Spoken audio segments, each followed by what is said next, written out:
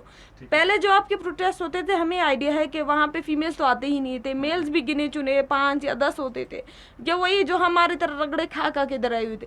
لیکن آج آپ کی ایلیٹ کا بچہ بھی اٹھ کے آپ کے ساتھ بیٹھا ہوتا ہے, اور جو سب سے نچلے طبقے کا بچہ ہوتا ہے وہ بھی آپ کے ساتھ بیٹھا ہوتا ہے.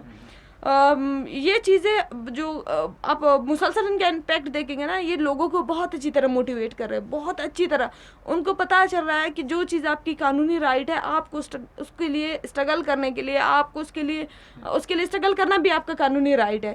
آپ خاموش رہیں گے تو آپ کی نسلوں کو وہ چیز نہیں ملے گی.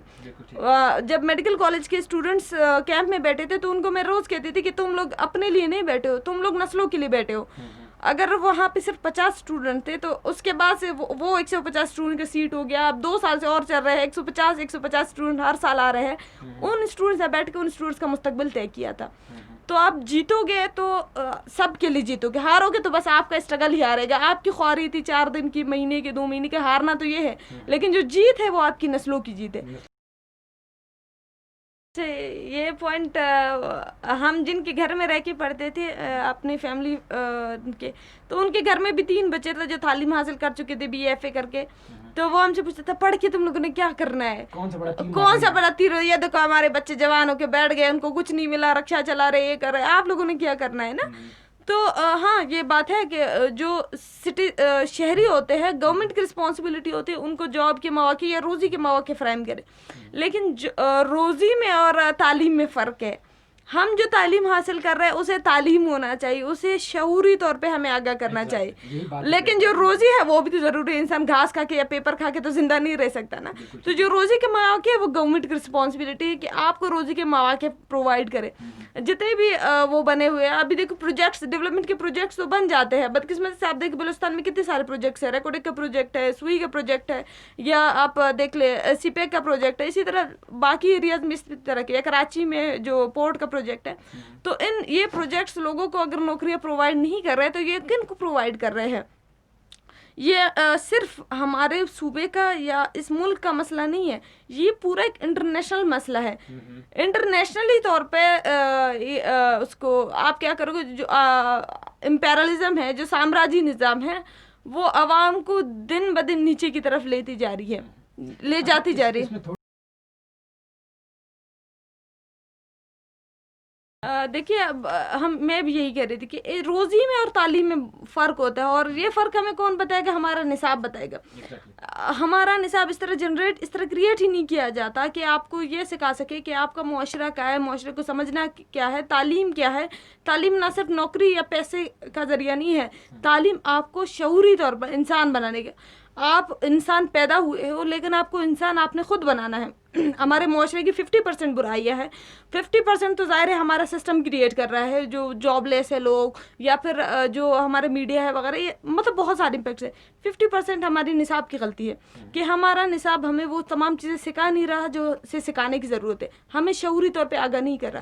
اس وجہ سے بچے جو جیسے ہی لگ جاتے ہیں کہ ریس میں, جو اوشو نے بھی لگا تھا تعلیم و انقلاب, بچے ٹیچر بھی ان کو ریس میں 1st division 2nd division 3rd division, پہلا ریس تو یہاں سے شروع ہوتا ہے. 1st فرسٹ آنا ہے. اس کے بعد آتے ہیں جو اتنے کم ہیں انسٹیٹیوٹس میرٹ کے نام پہ داخلہ ملنا, یہ ریس. اس کے بعد جو ہے نا جاب کے لیے ریس. تو جب یہ تمام ریس لگے ہوں گے, لوگ کدھر اس کے لیے شعور کے لیے پڑھیں گے؟ لوگ تو ریس جیتنے کے لیے پڑھیں گے. تو یہ ریس سسٹم ہی ہمارے سسٹم کو خراب کر رہا ہے. میں لوگوں کو یہی میسج دینا چاہوں گی کہ جو آپ کا حق ہے اس کے لیے چاہے آپ کہیں بھی سے مرد بھی جاؤ اپنا حق لے لو. اسپیشلی آپ کا تعلیمی حق, یہ آپ کا قومی حق ہے, یہ آپ کا مذہبی حق ہے, یہ آپ کا انسانی حق ہے. کسی بھی طریقے سے یہ آپ کا حق ہے, اس حق کے لیے اسٹرگل کرو. نہ صرف آپ بلکہ آپ کے گھر کے تمام افراد. تعلیم صرف مرد کے لیے نہیں, عورت کے لیے بھی ہے. جب مرد اسٹرگل کرے گا تو عورت کو بھی اس کے لیے اسٹرگل کرنا ہوگا. ہم سب کو آگے آنا ہوگا, تعلیم حاصل کرنا ہوگا, اور وہ تعلیم جو ہمیں شعور دے. نہ صرف ہمیں روزی روٹی کے لیے آپ کی جو اسٹرگل ہے وہ الگ ہونی چاہیے, تعلیم کے لیے آپ کی اسٹرگل الگ ہونی چاہیے, شعور کے لیے اسٹرگل الگ ہونی چاہیے.